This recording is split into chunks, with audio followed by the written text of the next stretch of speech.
নিজের গুনার জন্য, অন্যায় পাপের জন্য আল্লাহর কাছে কান্নাকাটি করি, আমি কিভাবে বুঝবো যে আল্লাহ সুবহানাহু ওয়া তাআলা আমার তাওবাকে কবুল করেছেন?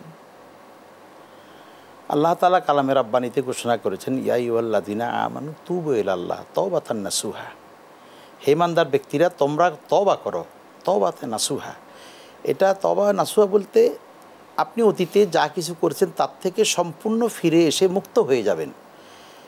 এখন আপনি এটা বুঝতে পারবেন এইভাবে, আপনার আমল আখলাক, আপনার জিন্দেগিতে উঠা বসা চলাফেরায় আপনার যখন একটা পরিবর্তন যখন চলে আসবে, আপনি নিষ্কুলুষ নিষ্পাপ, আপনার মনের ভিতরে একটা ধারণা আসবে, ইনশাআল্লাহ আপনি তখন বুঝতে পারবেন। কারণ আল্লাহ তাআলা তো তিনি বলছেন, লা তাহজান ইন্নাল্লাহা মা'ানা।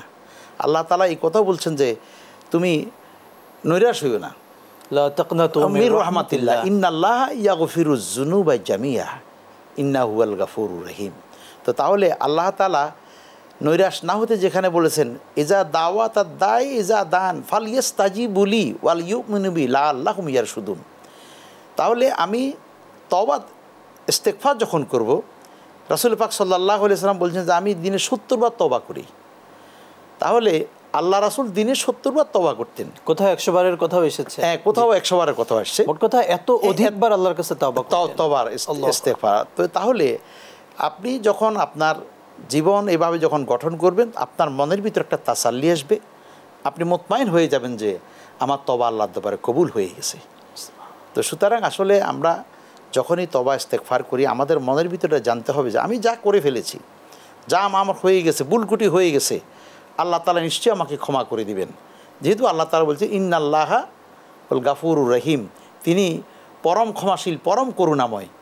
তিনি বান্দার আরজি শুনেন, যখনই আল্লাহকে ডাক দে, হ্যাঁ, তখনই আল্লাহ তাআলা তার ডাকে সাড়া দেন। তবে সেই পাপকে পুনরায় করা যাবে না।